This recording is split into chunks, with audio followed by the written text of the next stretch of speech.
Person, a professional, is one of the few persons that helped me when I came from Nigeria, giving me the support, advice on how to go about the game. So I think when I was told that he's doing his testimonial match, I said I was going to be here. Les supporters ajacides et mancuniens n'auraient manqué cet événement pour rien au monde. Un dernier match pour le géant hollandais, synonyme de dernier frisson. Car oui, Edwin van der Sar est une bonne raison de retourner dans un stade pour communier ensemble. Aussi à l'aise au sol que dans les airs, le Batave aura été un exemple pour les nouvelles stars internationales, à l'image d'Alisson, David De Gea, mais aussi d'Ederson. Doté d'un véritable leadership, Edwin a mené ses coéquipiers au sommet du foot européen. Il faut dire que son attitude exemplaire sur le terrain, ses arrêts de grande classe et sa générosité en font l'une des personnalités les plus appréciées d'un vestiaire. Retour en images sur cette légende du football. Abonne-toi à Megafoot, le meilleur du foot en vidéo. Né le 29 août 1970 à Voorhout, le jeune Edwin évolue dans le club de sa ville natale. Trop talentueux pour le club amateur, il rejoint ensuite Noordwijk pour y finir son apprentissage. Ce n'est qu'en 1990 que le Batave rejoint l'Ajax, le temple du beau jeu. Pour sa première saison, Edwin, tout juste 20 ans, débute par 9 matchs sous les ordres de Louis van Gaal. Considéré comme un talent brut, le coach néerlandais décide de le laisser en réserve la saison suivante afin de le faire progresser balle au pied. Une décision que le jeune Edwin digère mal, surtout qu'en son absence, le club des Lanciers, surnom des joueurs de l'Ajax, remporte la Coupe de l'UEFA. Bien décidé à retrouver le 11 titulaire, il travaille d'arrache-pied, s'obligeant à des séances d'entraînement supplémentaires. La récompense survient lors de la saison 1992-1993. Edwin dispute 25 matchs, toutes compétitions confondues, et récupère sa place de titulaire. Les 4 saisons suivantes, Edwin s'envole. 30 apparitions par an au minimum, il saute haut, sort dans les pieds, écœure les attaquants adverses et aide ses coéquipiers à remporter 4 titres de champion des Pays-Bas, ainsi que 3 coupes nationales. Sur la scène européenne, le portier explose véritablement lors de la saison 94-95.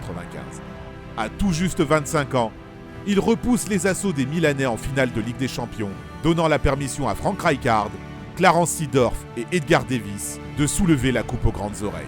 Cette performance remarquée lui permet non seulement d'obtenir le trophée du meilleur gardien d'Europe, mais aussi une première sélection avec les Oranges en juin 1995 face au Bélarus. À l'instar de ses coéquipiers en club, Edwin a faim.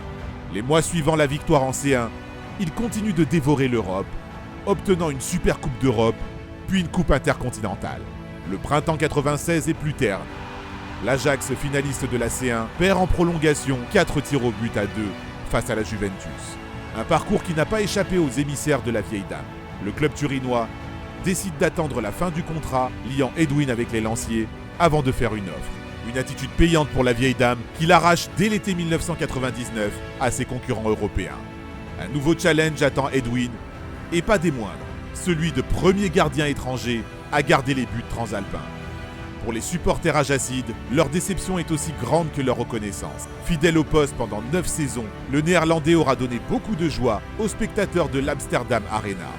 En Italie, le Batave ne se sent pas à son aise et ses 2 années sur les bords du Pô sont difficiles. Utilisé comme première rampe de lancement de jeu de la vieille dame, Edwin semble éprouver des difficultés d'adaptation. Il faut dire que le système défensif prôné par Carlo Ancelotti n'est pas du goût du géant habitué au jeu rapide. La concentration décroît, les fautes de main s'enchaînent, Van der Gaal, surnommé ainsi par les tifosi, est dans une mauvaise passe. Il tente de s'accrocher, mais au même moment, un jeune portier prometteur tape à la porte. Un certain Gigi Buffon. En ballottage défavorable, Edwin, 31 ans, n'a d'autre choix que de s'exiler en Angleterre, à Fulham, contre 10,5 millions d'euros. Dans le sud-ouest de Londres, les Cottagers, récemment promus en Première Ligue, sont loin de se battre pour les meilleures places du championnat. Edwin fait alors son maximum pour conserver son niveau d'antan. Bilan des hommes en noir et blanc, un 16e de finale en Coupe de l'UEFA lors de la saison 2002-2003. C'est trop peu pour le Van, qui rêvait sans doute d'une autre fin de carrière. Après 4 années de prestations honorables, avec plus de 150 matchs dans les cages londoniennes, le Néerlandais alors âgé de 34 ans, sent qu'il doit trouver un nouveau point de chute sous peine de perdre sa place en sélection. À l'été 2005, suite au départ à la retraite de Peter Schmeichel, Sir Alex Ferguson peine à trouver un remplaçant de même qualité. Il se dit qu'Edwin pourrait faire l'affaire et l'enrôle contre 5 millions d'euros. Les supporters sont sceptiques et lui préfèrent même Ben Foster, un jeune gardien talentueux transféré de Watford quelques semaines plus tôt. Malgré la confiance de Sir Alex, l'ex-ange gardien de l'Ajax débarque ainsi dans des conditions difficiles à Man United. En août 2005, Edwin découvre contre toute attente le théâtre des rêves lors d'un match de barrage de Ligue des Champions face aux Hongrois de Debrecen. Les mois se succèdent et avec la confiance de son entraîneur, le lapin de glace, surnom de Van der Sar, donné par les supporters pour son stoïcisme et son flegme légendaire, enchaîne les bonnes prestations. Titulaire à part entière, le Van continue sur sa lancée et devient même un grand artisan du premier titre de Man United en Premier League lors de la saison 2006-2007. Il récupère au passage un Community Shield en sauvant 3 tirs au but consécutifs lors de la finale victorieuse contre Chelsea. À 36 ans, le Batave demeure impérial sur sa ligne et les supporters n'en reviennent pas. Et ce n'est pas fini. La saison 2007-2008 est encore plus extraordinaire. Un second titre de Premier League pour Edwin et ses coéquipiers, ainsi qu'une Ligue des Champions, remportée aux dépens des Blues de Chelsea. Nommé homme du match à l'issue de la finale, le Batave a écœuré ses adversaires, tels que John Terry ou Anelka. Lors de l'exercice 2008-2009, Edwin, 38 ans, est une vraie toile d'araignée, 1311 minutes d'invincibilité, tout proche du record mondial de Danny Verlinden, 1390 minutes. Ces clean sheets permettront aux Red Devils de soulever un nouveau titre de Premier League, le 11e de Man United, le 3e pour le géant orange. Il sera élu dans la foulée gant d'or du championnat. Il faudra un coup du destin pour freiner les ardeurs du Batave. En raison de multiples blessures, le Van manque une partie de la saison 2009-2010. Professionnel aguerri et loin d'être déstabilisé, ce dernier s'accroche, accepte les sacrifices du haut niveau et reprend progressivement son trône. Thomas Cusack, le portier intermédiaire, est prié de retourner sur le banc. Dès février 2010, en bon gladiateur, Edwin s'accapare une Carling Cup, puis un nouveau titre de Premier League en 2011, son 4e. Une année particulière pour lui, puisqu'à bientôt 41 ans, il décide de raccrocher les crampons à l'issue d'une nouvelle finale de Ligue des Champions. Un clap de fin amer. Pour son 100e match en Ligue des Champions, les Red Devils échouent face à un Barça touché par la grâce. Pas de regret pour Edwin, qui part la tête haute. Le bilan comptable est excellent. 817 matchs en pro, dont 266 avec Manchester United. À l'image d'un grand vin, le grand Batave s'est bonifié avec l'âge. Avant de parler de son après-carrière, il est important de revenir sur ses exploits internationaux. Edwin, les arrêts, ça le connaît.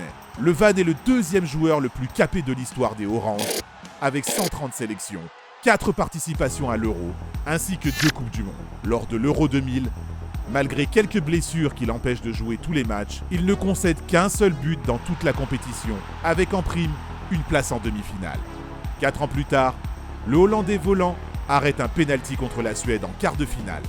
Les Néerlandais s'inclineront au tour suivant face aux Portugais.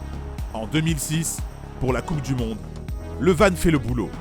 Il sera même nommé dans l'équipe type du tournoi, avec une belle place en 8e de finale. Défait en quart de finale de l'Euro 2008, Edwin accepte finalement de stopper ses rêves de gosse et prend dans la foulée sa retraite internationale. Qu'importe. Aussitôt sa vie de footballeur pro terminée, il mène un autre combat, cette fois-ci plus intime. Sa femme, victime d'une hémorragie cérébrale survenue en 2011, a besoin de soins et de repos. Edwin laisse tout doucement ses envies de football au placard et retourne à une vie plus simple auprès de son épouse. Un an plus tard, en 2012, les résultats d'examen sont positifs pour Madame Van der Sar. Ni une ni deux, Ice Rabbit se lance un nouveau défi. Le 16 novembre 2012, il est nommé directeur marketing de l'Ajax, puis directeur exécutif en 2016. Qu'on se le dise, plusieurs éléments rendaient Van der Sar unique. Bon sur sa ligne, doté d'une envergure digne d'un albatros. Van der Sar maniait la relance comme personne, n'hésitant pas à casser les premières lignes adverses. Edwin avait beau paraître nonchalant, il n'en était rien. Le Batave était un besogneux, un acharné qui multipliait les exercices, comme un musicien peut sans cesse répéter ses gammes. Calme, taiseux et doté d'une redoutable poker face, Edwin n'en restait pas moins un homme exigeant. Surtout envers lui-même, gagner était une évidence, un besoin vital et il le faisait savoir. Une vraie force de la nature, ce Van der. Enfin, la fidélité. Le Batave connaît bien. 9 années à l'Ajax, 4 à Fulham, 6 à Manchester. Et quand il aime, il donne de son temps, de son énergie et même de sa personne. Alors pas question qu'on vienne lui faire du tort. Oui, le Van der Sar est une figure d'autorité, le prolongement d'une institution. Et le jeune Kjell Scherpen en a fait les frais. En 2017, le baby goal Ajaxide s'en est pris ouvertement à l'école de Cruyff, égratignant l'image du beau jeu blanc et rouge. En bon directeur pédagogue, Edwin a réfléchi et a finalement opté pour la solution douce, les lignes. Kjell Scherpen a dû copier 1000 fois, l'Ajax est le plus beau club des Pays-Bas. Et s'il recommence Edwin, on double la mise? Et toi, quel souvenir gardes-tu du Hollandais? Était-il considéré à sa juste valeur? L'aurais-tu intégré dans ton équipe? Dis-nous ce que tu en penses en commentaire. À très vite pour une nouvelle vidéo. Ciao ciao.